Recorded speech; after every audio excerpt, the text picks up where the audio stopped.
কি অপূর্ব তত্ত্ব দিচ্ছে। চন্দ্রাবলীর কুঞ্জে কৃষ্ণ গিয়েছিলেন বটে, কিন্তু তাকে ধরে রাখতে পারেনি, কারণ অনেক সময় কর্মেও ভুল হয়, কিন্তু ভক্তি হলে আর ভুল হয় না। তাইতে ভক্তির দাস তো ভগবান, তাই তো স্বয়ং ভগবান রাধার কাছে গিয়েছিলেন সেই প্রেম ভক্তির টানেই।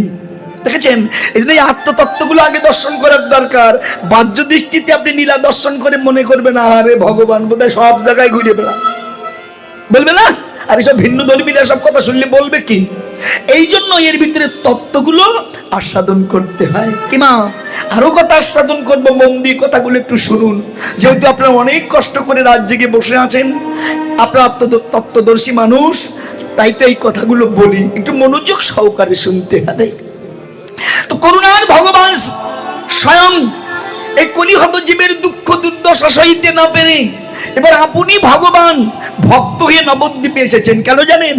কারণ ভগবান জানতেন যে আমি বিশ্বপিতা, আমি স্বয়ং ভগবান, এ জগৎ আমার সন্তান। এই সন্তানকে শিক্ষা দিতে গেলে আমাকে নিজে আচরণ করতে হবে।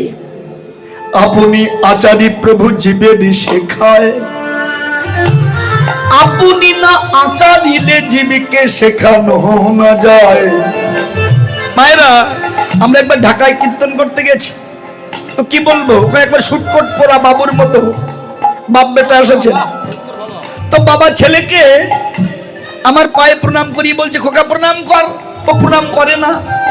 বাবা রাগ হয়েছে, খোকা প্রণাম কর। একবার দুবার তিনবার বলেছে, যখন প্রণাম করছে না বাবা রাগ হয়েছে, একটা চড় মেরে বলছে প্রণাম কর। আমি বললাম বাবা ওকে মারলেন যে? দেখুন না কত বড় অসভ্য, বারবার বলছি প্রণাম কর প্রণাম কর, প্রণাম করেই না। আমি বললাম আপনি প্রণাম করেছেন? আপনি নিজে তো করেননি, অপরকে শিক্ষা দিচ্ছেন, কি করে হবে?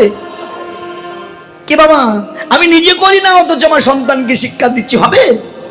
নিম গাছে তো আর আঙ্গুর ফলের জন্ম হবে না, নিম গাছে তো নিমই হবে নাকি? তাহলে সে আর কেউ নয়, ও তো আমার আত্মজ, আমার আত্মার বহিঃপ্রকাশ। কে? তাই না? আমার স্ত্রীর কোলে যিনি বসে আছেন, ও আর কেউ? ও তো আর কেউ নয়, ও তো আমি। আমি নিজেকে ধ্বংস করেছিলাম, তাই মা কৃপা করে আবার গর্ভে ধারণ করে আমাকে জন্ম দিয়েছেন, সৃষ্টি করেছেন। দেখেছেন তো? এক পর্যায়ে স্ত্রী মা হয় কখন? এই যে যখন আমাকে আবার নতুন করে ধারণ করে আমাকে নতুন ভাবে সৃষ্টি করেন। দেখেছেন? এই জন্য সাধনা না অত্যন্ত কঠিন। এই জন্য এই সমস্ত কথা খুব নিবৃত্তি শুনতে হয়, সব কথা তো আর সব জায়গায় বলা যায় না। এই জন্য খুব গোপনীয় বস্তু এগুলো। এই জন্য আমার স্ত্রীর কোলে যিনি বসে আছেন উনি আর কেউ নয়, উনিও আমার আত্মজ, আমার আত্মার বহিঃপ্রকাশ।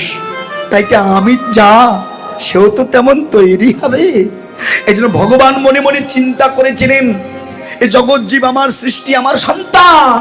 তাইতে সন্তানকে শিক্ষা দিতে গেলে আমি ভগবান, আমার ভগবানের আসনে বসে থাকলে হবে না, ভক্ত হয়ে ভক্তের মতো ব্যবহার করতে হবে, তবে তো ভক্ত শিখবে।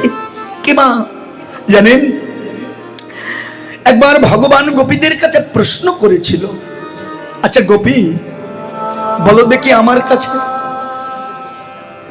পৃথিবীর সমস্ত জীব আমায় ডাকে আর তোমরা আমায় ডাকো, আচ্ছা বলো তো তোমাদের ডাকের মধ্যে এমন কি বস্তু আছে যে আমি মণিহারা পাগলের মতো তোমাদের কাছে ছুটে আসি? গোপীগণ বলেছিল, দয়াময়, আমরা যে বস্তু দিয়ে তোমায় ডাকি তা যদি তোমার কাছে থাকতো তবে কি তুমি আমাদের মতো কাঙালিনীর কাছে ছুটে আসতে? কি মা, অভাব না থাকলে তো কেউ কারো কাছে ছুটে যায় না, যায়?